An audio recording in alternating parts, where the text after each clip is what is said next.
we have a special presentation, and I'd like to ask Bridget and Valdemar Garibay and Dave Kimmel to please come forward.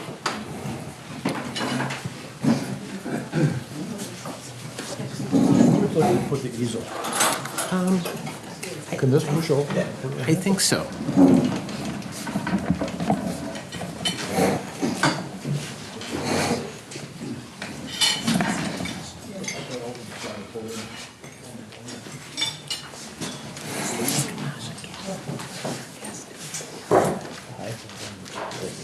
It got so quiet in here. Everybody must be expecting something pretty special.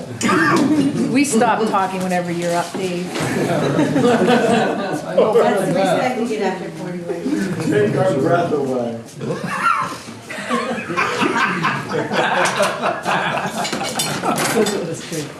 Everybody's Prop number one. So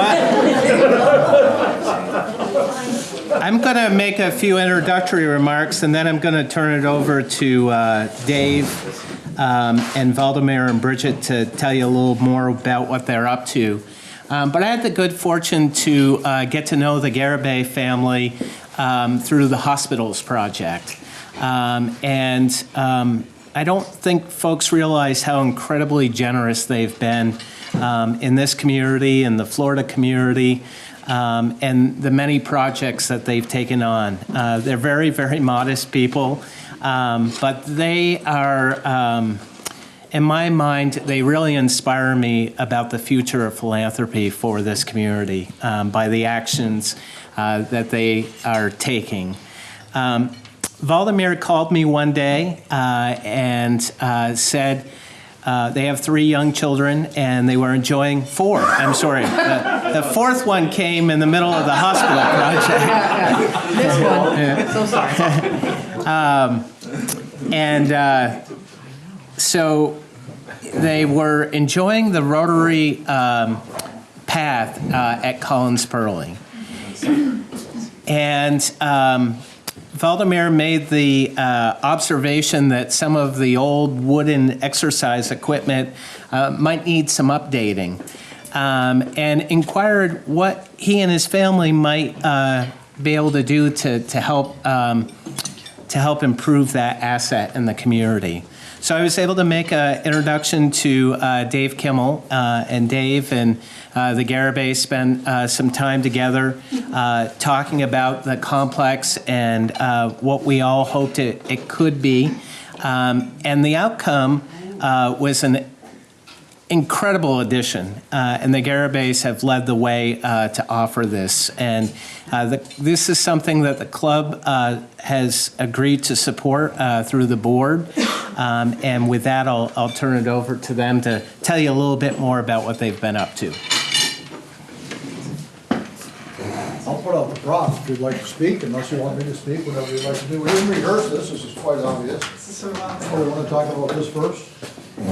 So basically, we'll be putting in a playground, and that's kind of where it's going to be. The start of the Rotary path, that's a soccer field, goes this way. There's your train. There's like kind of like a V shape. It'll be right there. Dane, You're not quite Vanna. I'm sorry. I'm not Ben? No. Thank you. Well done, Dave. Good job. You did it upside down. Basically, this playground has gone through like 8 different iterations. When we started this back in late July, early August, we were we were gonna basically just put this, the dome. The school bus is very important. The swing set. And we started adding things as donations came in. The musical pianos, the 10-spin, the beam, the bumblebee, and then I think it bears mentioning that when we spoke with Jeff about this potential, the potential project or something that we could participate in, you know, obviously, I've known Dave for many years through my family, through being in Rotary here myself in the past. But I don't think Valdemar ever really had an official introduction to Dave. So when Jeff was able to make the connection with Valdemar and Dave, it led to a really interesting conversation about all the projects that Dave has had in mind for Collins Perley, because he's always got a great vision of things to do there. And you know, this one was something that jumped out right away for Valdemar, for myself, because as Jeff mentioned, we've got 4 young kids. We spend a lot of time at playgrounds. It's a good way to pass the time and a good way to get the energy out, and also, you know, really great for socializing. I think that majority of the time, our oldest in particular is always looking to see who's at the playground. That's what the playground he wants to go to is the one where the most kids are playing at. And we all know that Collins Perley is a hub of activity and hub of the community for kids and for adults. And so, you know, I think that this really caught our passion, if you will, as a great project to help participate in. And Valdemar is really, when he gets, you know, invested in a project, he's, you know, 200% move forward with it. And we've got a great team that we've worked with, and you know, it's really been awesome working with Dave, with Jeff, we've been working with Denise Smith as well. The support for our support, like, it's been just a great dynamic. It makes us really excited to be part of working in that team.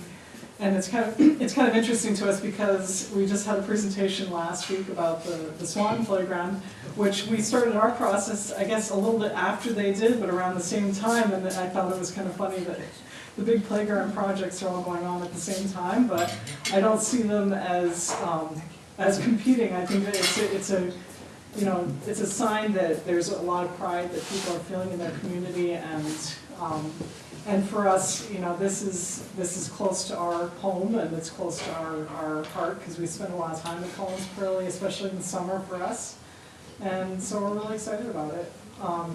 And I think that as we've gone through this process, it's quite remarkable the amount of support that we've had from the community. You know, our goals initially were modest, and we had surpassed them already for what we were trying to accomplish in terms of raising funds. So hence the 8 iterations on this playground. Every time we surpass the goal, we say, oh geez, we can add something else, or we can you know, increase this structure. And so, you know, it's a great playground that keeps getting greater as we get more commitments, and we're happy to continue to build that. So I'm sorry, we don't want to take too much time, we don't want to take time away from Liz Gamache, who's our planned speaker. But I thought it was very interesting, in one of our early meetings, Valdemar said, we're motivated to help improve our community and the Collins Perley Sports and Fitness Center by supporting this opportunity for all children to engage in making friends, having fun, exercising, and practicing creative play. And that's kind of the attitude that these two folks have had. I might mention it was also interesting when Valdemar first started getting excited about it. One of the early things he said to me is, boy, if we're going to have a playground like this, I want to have 4 or 5 more kids. Did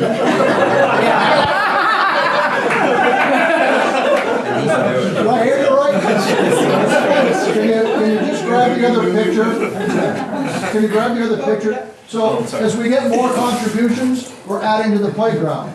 And actually, the other one that the small one. the small one. So they've already added to the playground, and would encourage all of you, if you know of individuals, businesses, organizations that might like to help to make this a better playground still. A couple added pieces already. Well, I'm sorry, this is the same playground, it's just a different view. Okay. What I have added so far, I've added a spaceship rider, I've added a deck glider, basically hold on and glide, and animal musical panel. You're basically touching buttons, or the child is touching buttons, and it's making like a noise. Dog barks, horse, you know. And they're doing a playground in Fairfield as well. That's that picture right over there. And do you want to make this presentation? Oh, most definitely. So, I definitely want to say, thank the Rotary team here for helping us with a very kind, generous donation. And I most definitely want to thank Dave and Jeff and Denise for being great team players. I mean, these guys are great. And thank you for everyone's help.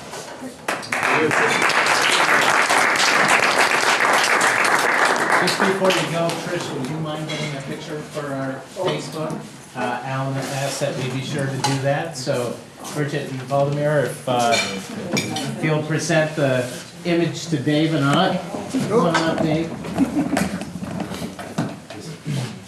wherever you want to be, I guess. How are we going to do this? As soon as I make this up.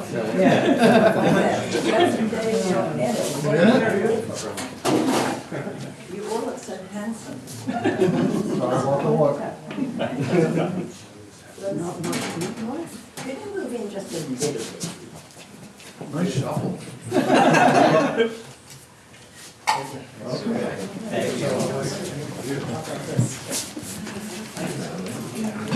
So 4 more kids, huh?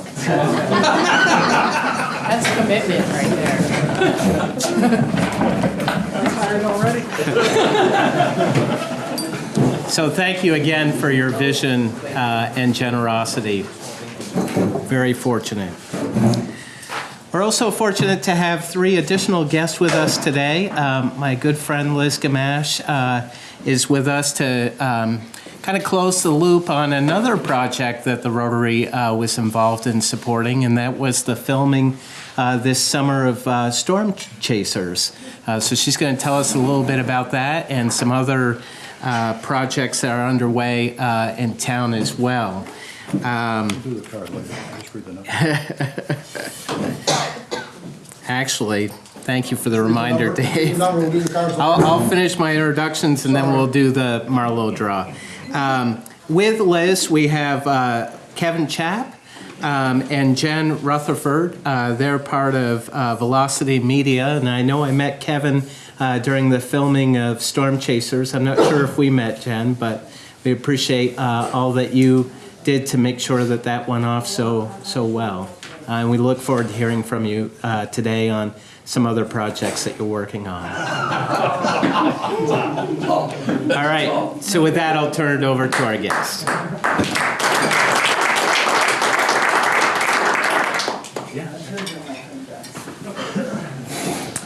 Good afternoon. Thank you so much for the opportunity to connect today on the burgeoning film industry in Franklin County.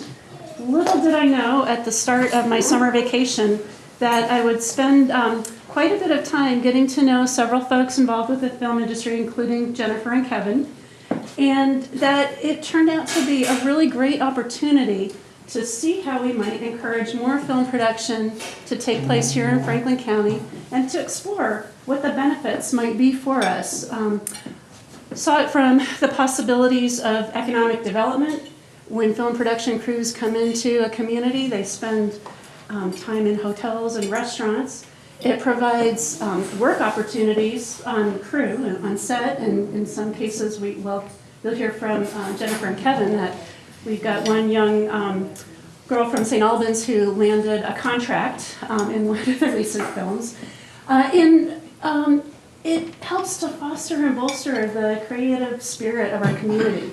So I want to make sure that I leave ample time for Kevin and Jennifer, the industry professionals, to talk to you about their recent experience. But from my perspective, the non-professional, a few thoughts. First and foremost, thank you so much to the Rotary for supporting Storm Chaser, which was a small independent film originally intended to do the shooting in Manchester, Vermont, but we were able to pull 3 days of shooting up here in St. Albans and Franklin County. It was a small independent film. It was 3 days of absolute sheer craziness that I have never experienced before in my life. Pulled it off and couldn't have done it without Rotary and also with the help and support of Rotarians. Carrie Johnson, thank you so much for helping us to make sure that not only St. Albans City, but St. Albans Town was prominently featured. We discovered that one of the assets of our area is we can go 5 minutes in one direction, we can look like a Missouri cornfield. Go the other direction, we've got mountains, and we can look like Europe. We have discovered the benefits of our beautiful downtown, unencumbered by power lines, makes us well suited for period pieces. So we've got a lot to offer. Dave, when I called up and said, oh my gosh, we've got all these trucks coming, carrying all the equipment, where can we keep them overnight for a couple nights?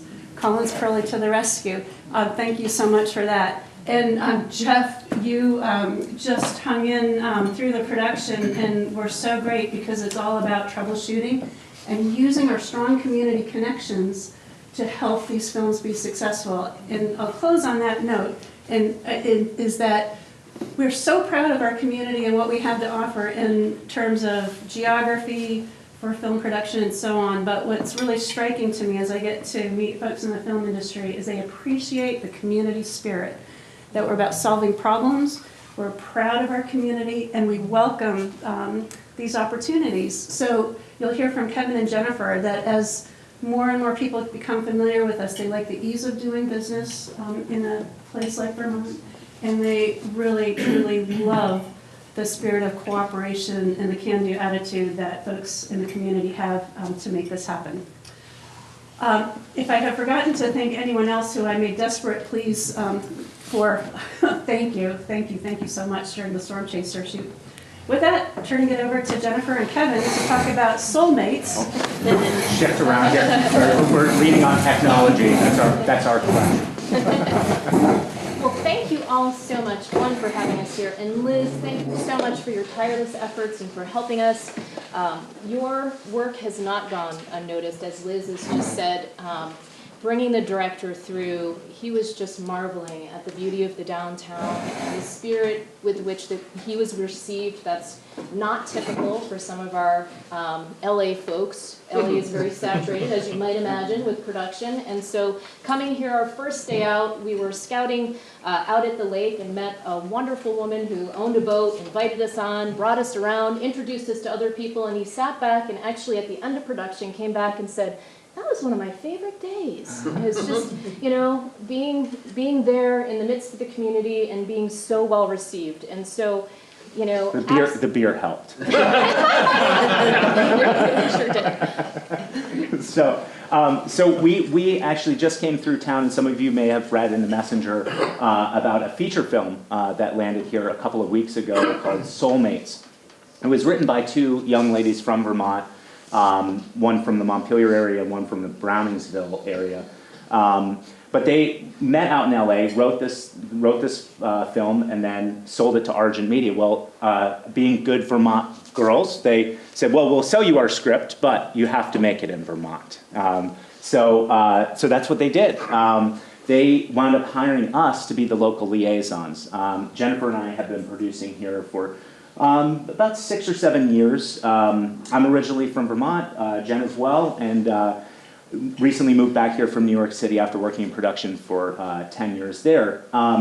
Now, some of the things that Vermont does offer, like Liz was mentioning, are great communities, beautiful landscapes. There's really small permitting process. It's really simple, ease of access. There's no traffic.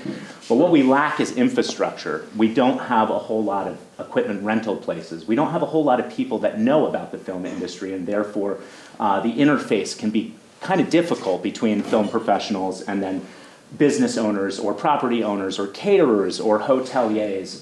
So that's what we were brought on to do, was kind of liaise between the two factors. So this represents the third project that we've brought to St. Albans. Actually, Jen and I, 2 years ago, brought a short film called Hidden Blueprints, which shot at Houghton Park and some adjacent areas in St. Albans. Had an amazing experience then, and at that point, we didn't know anybody in St. Albans. We had a chance to interface with Parks and Rec and use that park as a prison yard, which wound up the film wound up winning the Lucas Scholarship at USC, and now the director is attending the master's program at the most prestigious film school in the world, really, on a full ride from George Lucas. George Lucas wrote a personalized letter to Jeremy Lee McKenzie, who you guys may have seen on WCAX, and said it was one of the best student films he had ever seen. So that goes to show that we have talent here, we've just got to find ways to nurture it. So then, of course, Storm Chasers, and with your generous donation, we were able to bring that here to St. Albans. Super positive experience, and that just premiered at the ITV Fest in Manchester, 2 weeks ago? 3 weeks ago. And there are some deals working right now. There's a potential distribution model with that. And then, of course, Soulmates. So And we had a lot of fun on Soulmates here. Again, I'm sorry I don't want to step on any toes, but we had the opportunity to work with the school here and the kids, and we just had such a lovely experience. Joan Cavallo invited us at the school, enabled us to kind of come in and meet with some of the students and do a casting, and that was a really fun opportunity for the kids in the area to have sort of an interface in their first kind of experience. We worked with a drama teacher, Molly. And what we found was just this curiosity and enthusiasm, which just spoke volumes to everyone that was involved. It was just an excellent opportunity to interface both as a community, and one of the things that impressed our team that we were representing from Argent and Mandalay was community involvement. We had a lot of extras from the communities come out and be part of things. We had woodworkers that made beautiful things that they brought to the production. We had folks that brought food, and it was just a joyous experience. And this was replicated kind of across the state, but in particular, there was one day, and we had some real challenges. One was the weather. Well, as we all know, the weather's been not really cooperative these past couple of weeks. So we wound up being bottlenecked a little bit, and we needed to get 3 scenes shot in one day. The only way that we saw that we were going to be able to do that was to use the assets that we had in St. Albans. And so we were able to move through the school to City Hall and then up to the hospital, all in one day, which is actually kind of became a legend on this production. They didn't believe that it was possible to pull off 3 company moves in one day. And we did it, and we actually wrapped on time, which was amazing. There was a huge thank you to not only Joan Cavallo and everybody at the school, but everybody at City Hall. That coupled as a bank or doubled as a bank for a very pivotal scene in the movie where the local farmer is having to sell his farm to big business, which is buying up all the family farms in the area.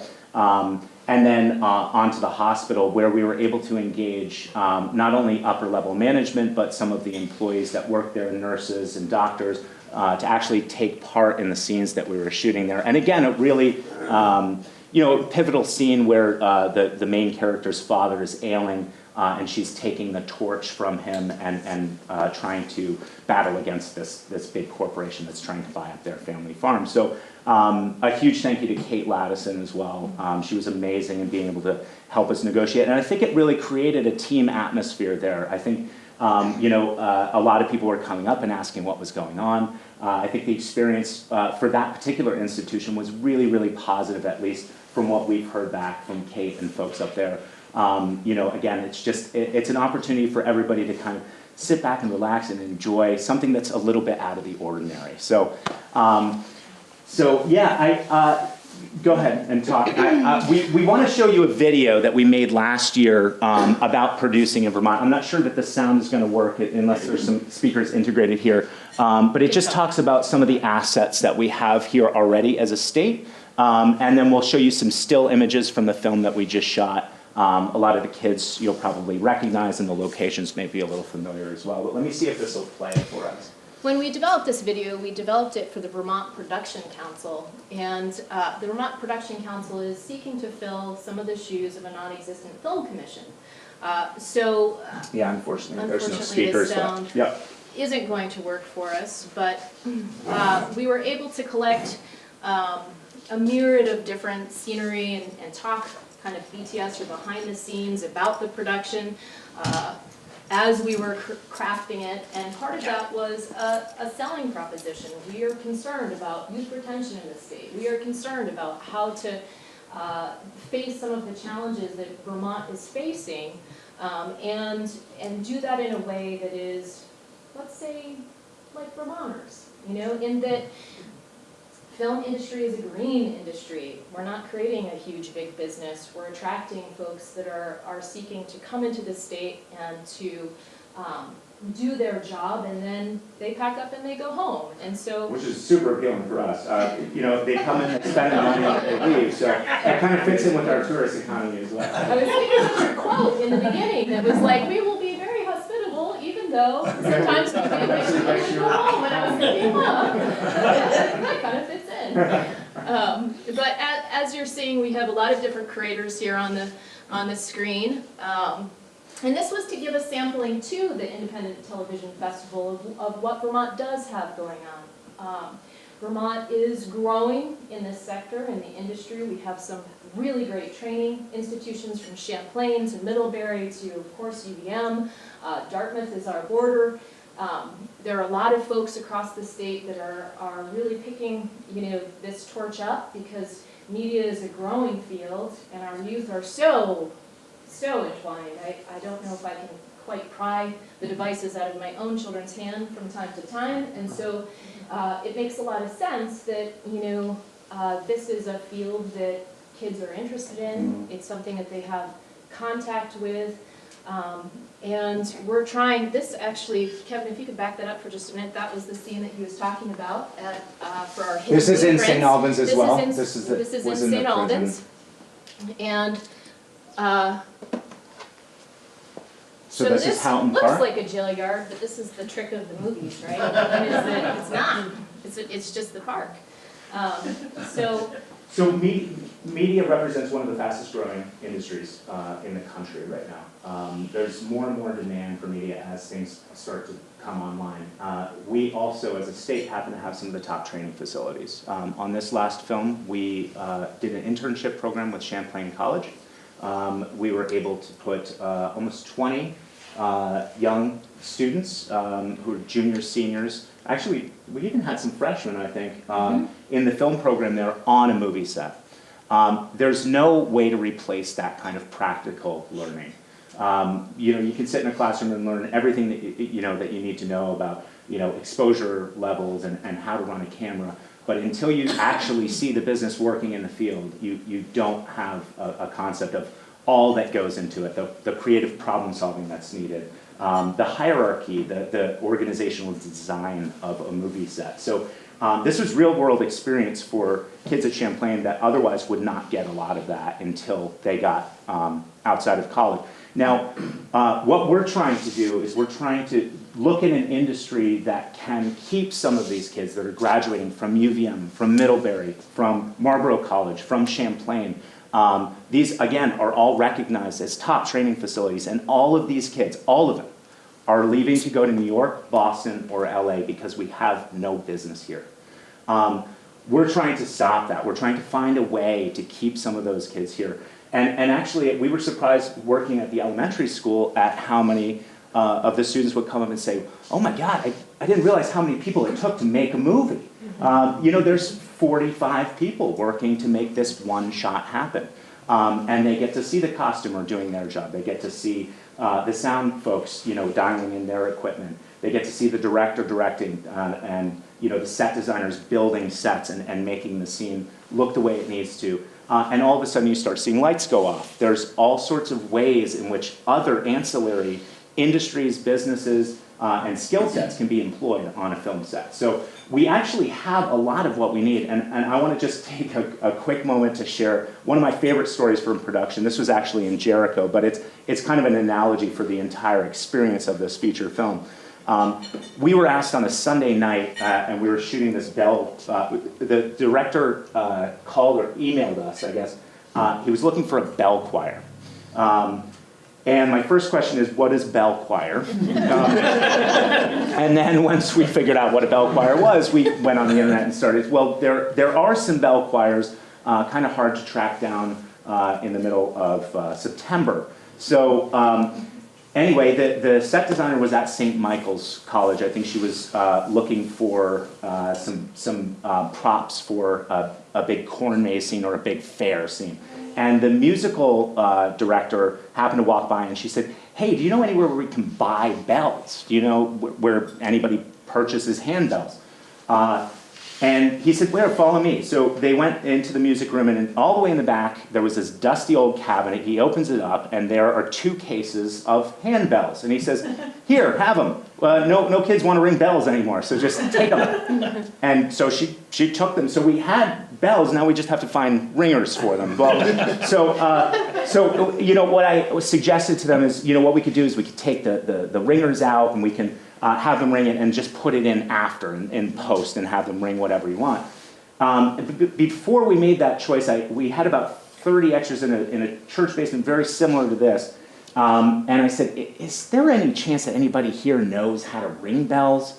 And out of the back goes a hand, and Jim says, I actually toured the state ringing bells.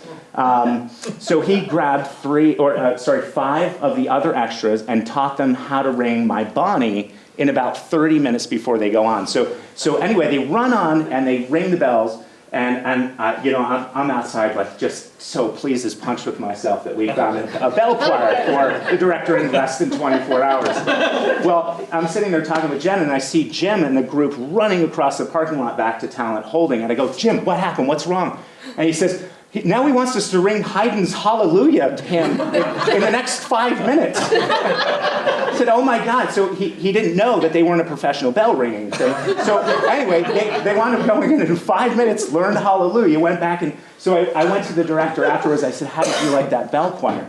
And he goes, that was amazing. I don't know how you pulled that off. Where did you find these guys? Are you guys touring the state or something like that? I said, no, these were just Vermont community members. And he goes, that is incredible. I said, that is Yankee ingenuity. But that really is an analogy of what we already have to offer here. Again, production was just blown away by how willing people were to open their homes, their businesses, and collaborate, be a part of this. We had extras that were traveling with us for most of production and filling in slots. Jerry Ward, who wound up being our farmer, he just started as an extra. Lars Whitman, just a whole litany of people that we just couldn't have done it without the community support. And I think, you know, Jennifer and I want to put ourselves in a position where we can help advocate not only for a growth of an industry, but make sure that we're protecting Vermonters as these folks come in from out of town. Now, they're used to dealing with a lot of things that you don't necessarily have to deal with here. One of the biggest ones that we faced was the legal contracts that go into a release, a talent or location release. We want to make sure that Vermonters understand what they're signing before they sign it. They tend to shy away from, you know, a big legal to-do. We still work on handshakes. And another analogy, or another question that was asked of us, what is the deal with farm stands and there's no attendant there? There's just a box that says, hey, here. They couldn't wrap their heads around this. I said, it's called the honor system. They just didn't know what that was. So, you know, they don't understand that we work on handshakes, they work on contracts. And so, again, acting as that buffer, you know, I think is a really important piece of the puzzle as we continue to grow this industry. So, yeah, I think we could just kind of roll through a couple of the pictures. You may be familiar with some of the scenes here. If I can shut this down. So this was everything that we were able to get, and just a few screen grabs of. Sorry, the internet may be a little wonky here. There's a DP. Mark, who played the. Actually, this is a funny story. Mark. Famlighetti was the lead in this, or the male lead in this, and actually 20 years ago this year, my first paying television gig was playing opposite Mark on Young Americans for the WB, so this was kind of a little reunion for us as well. So, I just want to get to, of course, the quintessential cow inroad picture.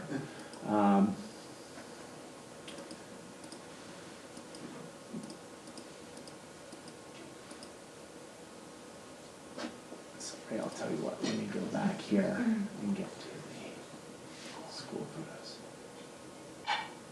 There he was in the hospital. That's one of our scenes. There we go, some of our kiddos. So the elementary school piece was one of our main actresses is filling in for a teacher that's on maternity leave. And she is having a music class, and the music class is testing her a little bit. She's not, the normal teacher. And they have a very, kind of a touching moment where one of the kids is seeming a little bit sad or dejected, and, she asks why she's not singing, and, the little girl says, well, that she, she doesn't really have a very good voice, and there's some encouragement, but it was a lot of fun for the kids to kind of get in there and bang on the instruments and follow the direction of the director and have just kind of the opportunity to be, and this is what you're seeing right now, that's Alexandra. This is Stephanie. Oh, Stephanie. And Hazel. And little Hazel. And if we get a chance, you should see her little audition video. It is the cutest. Oh. So we were able to get, I think a lot of the kids exposed to some of this, some of the experience of doing this was a super positive experience for them, but I think you also see some maybe familiar faces in here. Ultimately, I think the thought is that we really like to try to find a way to continue to encourage bringing film here. We again are working really hard with the state to try to find some incentive-based system that can attract more films. Jennifer and I are continuing to go out there and swing for the fences as far as Arjun has expressed that they would like to bring another film because they were able to come in on time and under budget. This film represents a $500,000 spend in the local economy. That's a really low budget or modest amount of money. If we can consolidate our assets as a state, we can start attracting larger films. I think some of the numbers as far as other states adjacent to us, Massachusetts and New York, are seeing revenues in the tens, if not hundreds of millions of dollars. So it's a big business. It's a really big business. It shows a lot of potential for growth, and it's something that I think we already have all the necessary assets that we need to attract. So thank you guys so much for all of your time. And look forward to meeting with everybody afterwards or answering some questions too, if you haven't. Yeah. You said something which connected with me, and after you see a feature film, the number of credits that seem to go on and on and on and on. They really represent some person who is employed by the film industry.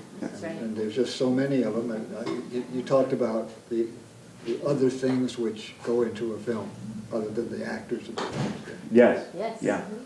Yeah. On this film in particular, 45 regular crew, and that doesn't include PAs. And some of the assistants that, like box truck drivers, or we also were able to involve over 200 Vermonters in particular on this one project that included extras, PAs, local hires. That doesn't include caterers, local business owners, and hotel owners.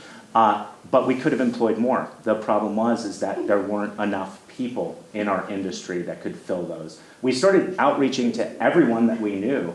And it was very difficult to fill all the positions that we needed. So that was a problem. These were paying jobs. They were standing there with a stack of money wanting to hand it out to Vermonters. And there's no way to get in touch with people who want to be involved with this. So we're, again, continuing to try to grow this database so that we have a resource that's going to streamline and at least put the people who are interested in gaining a career in media, in touch with the folks that are producing the media. So it's a big bottleneck right now. So as I told you before, on Wilmington, which is sometimes called Wilmywood, yeah, because of the tax, because of the film industry, and Charleston that also has a lot of film. there's a tax incentive in those states, in both North Carolina and South Carolina, for the film industry to come in. Does Vermont have any tax incentives, and is that something we ought to push for? So we do not currently have tax I didn't think we incentives. did. No, we did have a meals and rooms tax, which I think is still technically on the books, but nobody's quite sure how to tap that. But I was going to say, we are pushing for that, and yes, that is something that would be absolutely vital for the growth of the sector over $1 million budget. So the movie business is broken down into subcategories. You have your sub-$1 million feature, which is called an ultra-low budget, and then you have your $2 to $3 million feature. Then you have an ever-shrinking market in the $3 to $9 million, and then you start going up from there. So you've got a 10 to 20, 20 to 50, and then you've got tentpole status, which is usually the largest production. Your big blockbusters like Spider-Man or Superman, those can cost anywhere from $100 million to $300 million. And I just can't thank the two of you enough for bringing this expertise and insight into the community and really giving us some great ideas about how we can grow this and create more opportunities. Yeah. I am happy to connect anybody here to future conversations with Jennifer and Kevin. We'll hang around for a little bit if anyone's got questions. And again, thank you so much for the Rotary support that helped to make this happen.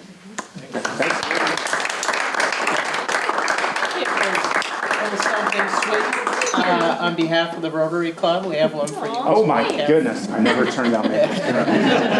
And just a quick mention for Liz. A lot of this work she's just done on her own time. And, you know, on behalf of the club, we're grateful for your leadership. You know, one quick story when you were telling about the challenges of the bell choir. I couldn't help but remember we needed an RV for storm chasers. And it was on Facebook, and Liz called everyone she could think of, and the day of the shoot on the Guam shore, she sees an RV in the front lawn of this home. And she goes up and she knocks on the door and she says, any chance we could borrow the RV? And sure enough, they said, help yourself, and you can use our house. The crew can come in and use the bathrooms, whatever you need. They even had a bullhorn for the producer. So, thank you, Liz, for your leadership. Thank you.